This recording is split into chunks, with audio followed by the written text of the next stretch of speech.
La méthode la plus sale pour séduire une femme n'est ni de lui mentir, ni de manipuler la conversation, ni de prétendre être quelqu'un que vous n'êtes pas.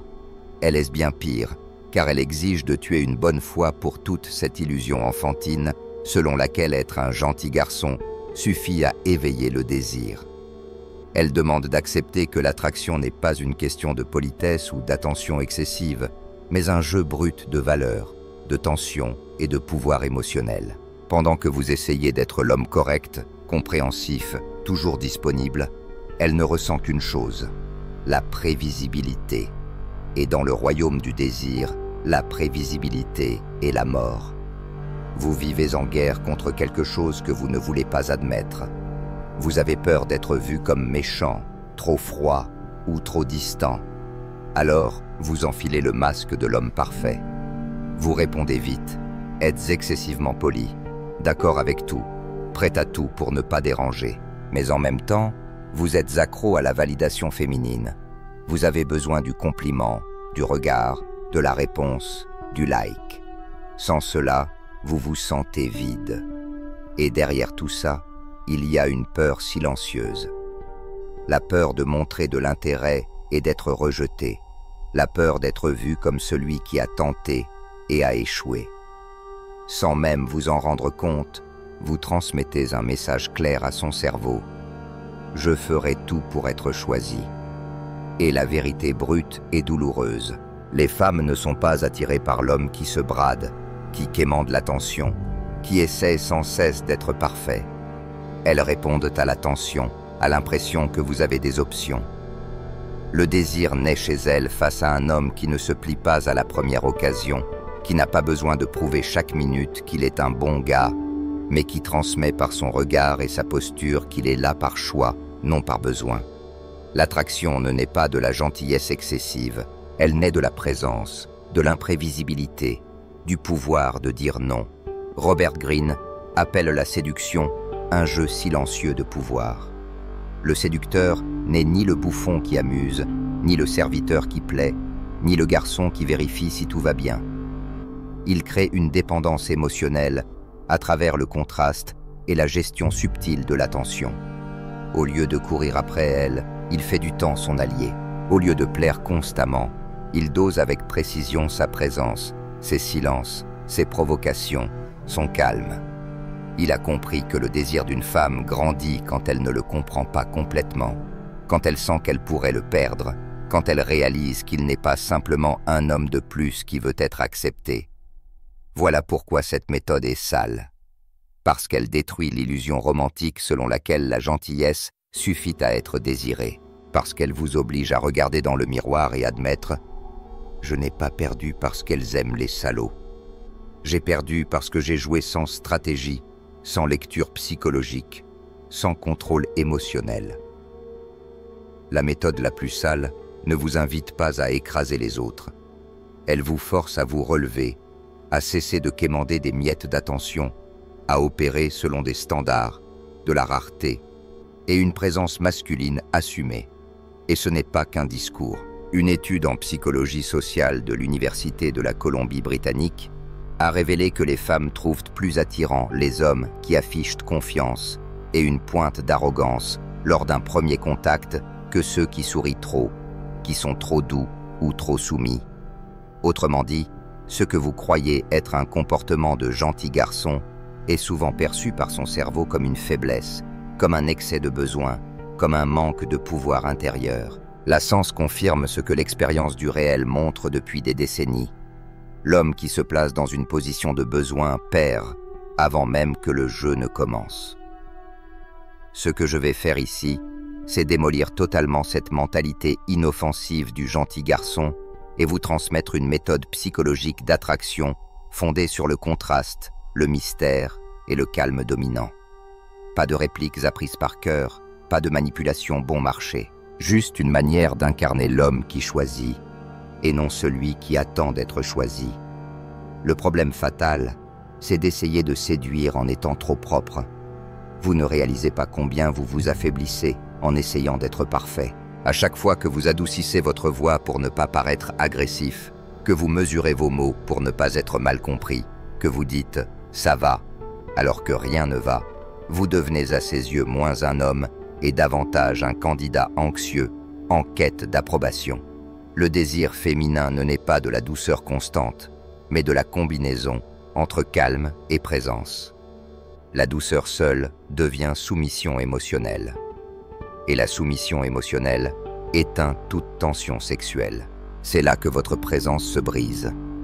Vous vous présentez comme un homme impeccable, mais trop impeccable pour être désiré. Vous croyez que la gentillesse extrême montre la maturité, que la disponibilité constante prouve l'intérêt, que l'absence de conflit reflète votre caractère. Mais dans la psychologie de l'attraction, cela signifie autre chose. Cela signifie que vous avez peur. Peur de perdre, peur de déranger, peur d'être rejeté, peur de révéler vos ombres et d'être jugé insuffisant. Cette peur transparaît dans votre sourire, dans votre rapidité à répondre, dans la façon dont vous redressez votre posture quand elle approche. Et quand elle ressent la peur en vous, elle ne ressent pas le désir. Elle ressent la prévisibilité. Et la prévisibilité tue l'instinct. La psychologie évolutionniste est claire. Les femmes ne cherchent pas seulement la sécurité. Elles recherchent l'émotion, l'intensité, la capacité de lecture émotionnelle et la prise de décision. Les études classiques de David Boss le montrent. Les traits liés à la dominance sociale et à la confiance en soi pèsent bien plus dans le désir féminin que la gentillesse excessive. Ce n'est pas la gentillesse qui tue l'attraction, c'est son usage comme bouclier pour cacher l'insécurité. L'homme trop impeccable envoie un message silencieux. Je suis à ta disposition, il suffit de me choisir. Et toute chose trop disponible perd instantanément de sa valeur. Voilà pourquoi elle s'éloigne, non parce que vous êtes trop bien. Cette excuse, c'est celle que vous vous répétez pour ne pas regarder la vérité en face. Elle s'éloigne parce que vous n'offrez ni tension, ni contraste, ni instabilité émotionnelle saine. Vous ne provoquez aucun instinct, n'éveillez aucune curiosité, ne suscitez aucun défi. Votre comportement est linéaire, prévisible, trop propre émotionnellement. Et quand tout est trop propre, rien n'est excitant. Des recherches sur le speed dating menées à l'université Northwestern par Eastwick et Finkel ont révélé un point que la plupart des hommes ignorent. Les gens choisissent en fonction de la présence, de l'attitude et de la confiance. Pas à cause du discours parfait, ni d'un comportement conforme aux normes sociales, ni même des intentions exprimées avec soin. L'homme qui cherche à plaire perd face à celui qui s'impose avec force. Celui qui tente d'être le candidat idéal perd face à celui qui sait exactement qui il est. Le monde réel récompense l'attitude, pas la soumission polie. C'est pourquoi la méthode applicable commence par une rupture intérieure. Cessez d'essayer de prouver que vous êtes un bon choix, car cela vous place automatiquement en position de dépendance, celle de quelqu'un qui attend une approbation. Montrez vos standards par votre comportement. Une posture ferme, votre propre rythme, un regard clair. Ne répondez pas immédiatement à chaque message. Ne soyez pas disponible pour chaque conversation à tout moment. N'expliquez pas trop vos intentions. Un homme qui s'explique trop montre qu'il cherche à convaincre, pas qu'il détient une vraie valeur. Et la règle est simple. Vous choisissez aussi. Vous n'êtes pas là pour mendier, mais pour évaluer. Lorsque vous intégrez cette vérité, elle la ressent. Et quand elle la ressent, tout change. La méthode la plus sale consiste à créer de la tension émotionnelle sans jamais rien demander. L'erreur silencieuse qui détruit votre force commence lorsque vous tentez de séduire en demandant.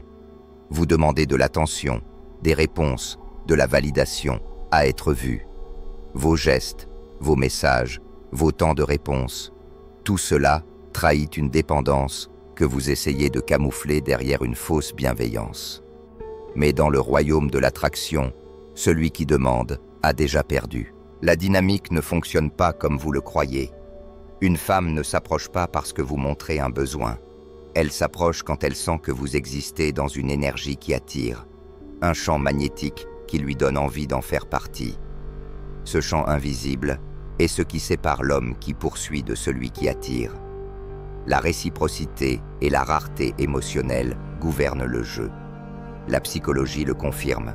Tout ce qui est rare prend de la valeur. Tout ce qui est offert en excès perd son impact. La méthode SAL ici n'est pas la manipulation, mais le contrôle du rythme. Savoir doser l'attention, la curiosité et la vulnérabilité avec précision. Ne pas livrer une intensité émotionnelle dans chaque message. Ne pas se rendre disponible pour chaque conversation. Ne pas répandre son énergie comme de l'eau sur le sol. Offrir de la présence et de la qualité, pas une disponibilité infinie. La rareté émotionnelle n'est pas de la froideur, c'est du self-control. Et c'est là que se produit la cassure des attentes. Elle est habituée à un schéma, des hommes qui courent après elle, qui se justifient, qui tentent de prouver qu'ils sont différents. Quand vous apparaissez avec calme, avec un réel intérêt, mais sans précipitation, sans urgence, sans besoin, vous allumez en elle quelque chose qu'elle n'avouera pas. La curiosité. La question qui surgit dans son esprit est simple et puissante. Pourquoi cet homme ne me court-il pas après comme les autres? C'est à ce moment que vous commencez à exister sur son radar comme une exception. Et les exceptions attirent. La science le confirme. Des recherches de l'université de Rochester montrent que les gens accordent plus de valeur à un partenaire lorsqu'il maintient son autonomie émotionnelle, lorsqu'il montre de l'intérêt sans dépendance, lorsqu'il se connecte sans se dissoudre dans l'autre. L'attraction augmente lorsqu'il y a un équilibre entre la présence et le mystère, entre la connexion et une vie personnelle solide, entre la chaleur et une distance calculée. Ce n'est pas de l'absence, ce n'est pas de l'indifférence, c'est un homme complet qui choisit malgré tout d'être là. Appliquer cette méthode, c'est entrer dans le jeu de l'attention maîtrisée. Ne répondez jamais comme si vous teniez votre téléphone en attendant son message. Vos temps de réponse révèlent votre niveau d'autosuffisance. Brisez le schéma d'être toujours agréable avec des provocations légères, des contrastes subtils, une sincérité élégante. Et lorsque vous sentez qu'elle montre de l'intérêt, ne vous précipitez pas pour tout conclure immédiatement. Faites croître l'intimité progressivement. Calibrez selon ses retours, guidez le rythme, laissez de l'espace pour qu'elle participe. C'est cet espace qui crée l'attraction. C'est cet espace qui crée la poursuite. Et si vous voulez comprendre en profondeur ce jeu psychologique, maîtriser l'art de l'attention, calibrer votre énergie masculine et lire le comportement féminin avec l'intuition de quelqu'un qui perçoit le sous-texte derrière chaque geste, vous devez aller plus loin. Le mécanisme véritable qui fait qu'une femme désire un homme ne repose pas sur des lignes toutes faites. Ce n'est pas un jeu de rôle théâtral. C'est un système fondé sur la psychologie, le comportement et la dynamique émotionnelle. Une mécanique qui transforme votre présence en quelque chose de magnétique, d'impossible à ignorer. Ce savoir n'est pas dispersé librement sur Internet. Il demande une structure, une clarté, une application précise. Et quand vous le comprenez, vous réalisez pourquoi tant d'hommes échouent avant même d'avoir commencé. La mise en pratique exige une honnêteté brutale. Comment utiliser cette méthode sans devenir un manipulateur raté? La première erreur à éliminer, c'est de croire que la froideur stratégique est synonyme d'absence de caractère. Beaucoup d'hommes, lorsqu'ils entendent parler d'une méthode SAL, pensent qu'il s'agit de manquer de respect, de mentir, de jouer avec les émotions. Cette interprétation révèle ce qui doit être corrigé en vous, votre insécurité. Les hommes émotionnellement fragiles tentent de tout contrôler par des mensonges, des discours, des masques, des jeux bon marché. La véritable méthode SAL est l'inverse. Elle demande plus de vérité que vous n'en avez jamais osé assumer. Elle exige de la présence, une intention claire, du self-control. Ceux qui manipulent sont désespérés. Ceux qui dominent sont centrés. La base psychologique de cette approche est simple et puissante. Le contrôle de soi et la conscience de sa propre valeur sont les piliers de la séduction mature. Les études sur l'autorégulation émotionnelle montrent que les personnes qui maîtrisent leurs impulsions, leur temps, leur énergie, leurs réactions sont perçues comme plus stables, plus confiantes, plus séduisantes. Et la stabilité émotionnelle n'est pas la monotonie, c'est la puissance. Un homme qui ne réagit pas immédiatement, qui ne change pas d'humeur à cause d'un message, qui ne s'effondre pas au moindre signe d'intérêt devient une présence rare. Et la rareté a de la valeur. La valeur génère du désir. Et voici la part la plus dérangeante que vous devez accepter. On cesse d'être en besoin sans demander la permission. On arrête de chercher l'approbation et on commence à agir à partir d'une structure interne. La rupture la plus profonde des attentes, c'est cela. La vraie méthode sale consiste à assumer sans peur que vous êtes un homme sexuel. Pas un adolescent désespéré. Pas un romantique caché derrière une fausse amitié. Pas un gentil garçon honteux de ses désirs. Un homme sexuel. Clair, direct, calme. Un homme qui regarde, qui ressent, qui désire, mais qui contrôle son désir. C'est cela qui est séduisant, car cela active la polarité naturelle entre l'énergie masculine et l'énergie féminine. Elle ne désire pas l'homme qui prétend ne rien vouloir. Elle désire l'homme qui veut, mais qui n'a pas besoin. La méthode sale, c'est cet équilibre. Intensité intérieure, maîtrise extérieure. Pas de masque, pas d'urgence. La science soutient cette vérité.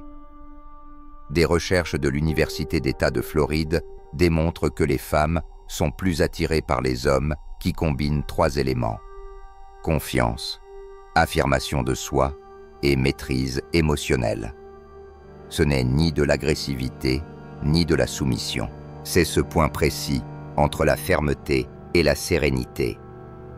L'homme qui incarne cet équilibre active dans le cerveau féminin les zones associées à la sécurité et à l'excitation.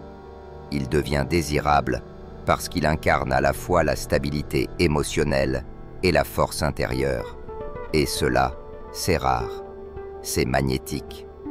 Cela explique pourquoi certains hommes reçoivent de l'attention sans effort, pendant que d'autres luttent pour chaque miette. Appliquer cette méthode au quotidien exige une honnêteté radicale avec soi-même.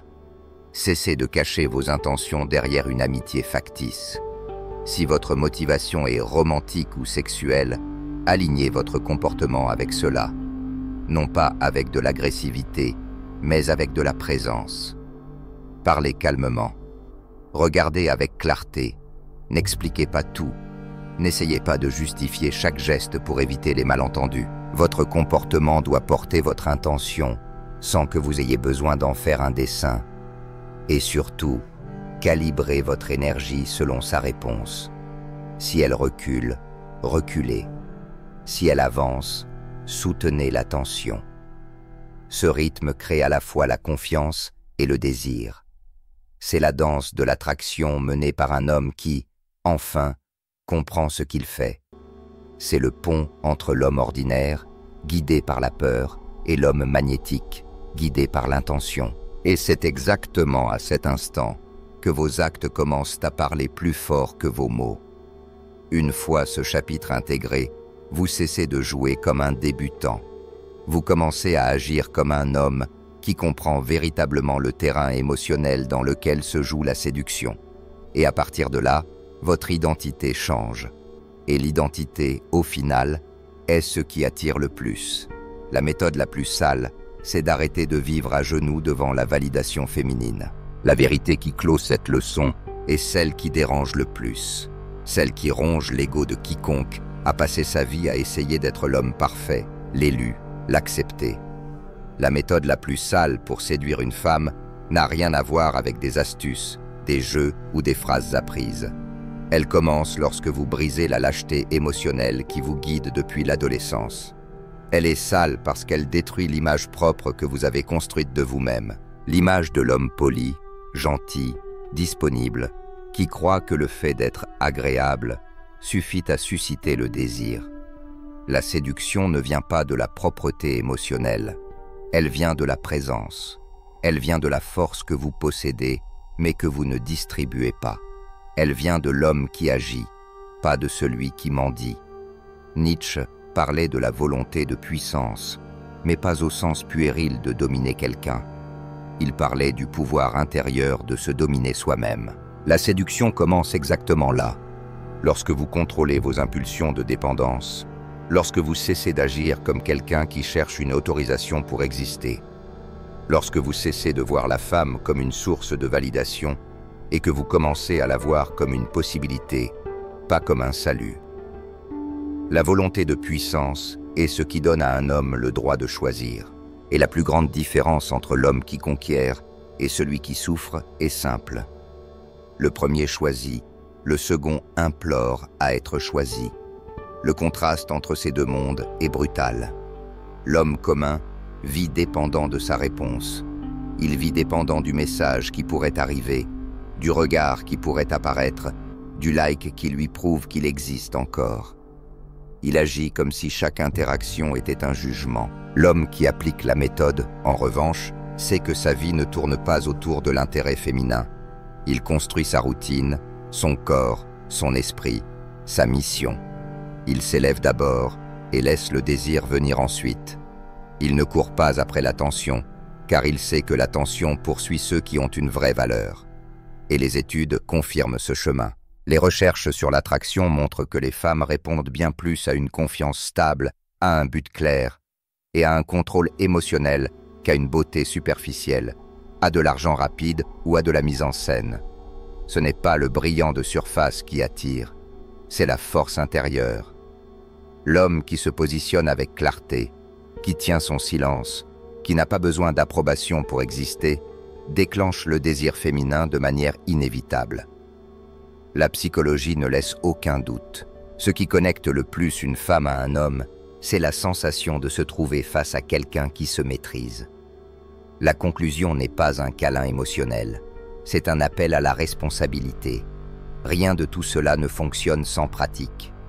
Rien ne fonctionne sans répétition.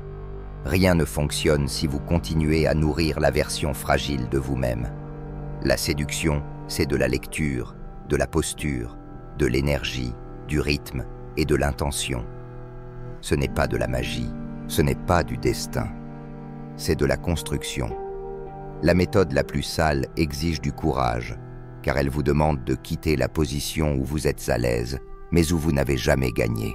Et si vous voulez aller plus loin, accéder à la structure complète de ce processus, apprendre les stratégies avancées qui transforment la présence masculine en quelque chose de magnétique, comprendre les codes cachés du comportement féminin et maîtriser la tension émotionnelle avec précision, tout cela est dans le code de la séduction. Là, je décortique le mécanisme réel, le moteur interne de l'attraction, un système que peu d'hommes connaissent et encore moins comprennent. Ce n'est pas une théorie vague, ce n'est pas une phrase apprise, c'est la carte pour un homme qui veut jouer au-dessus de l'ordinaire. Et quand vous passerez cette porte, vous comprendrez pourquoi certains hommes deviennent inoubliables pendant que d'autres restent invisibles.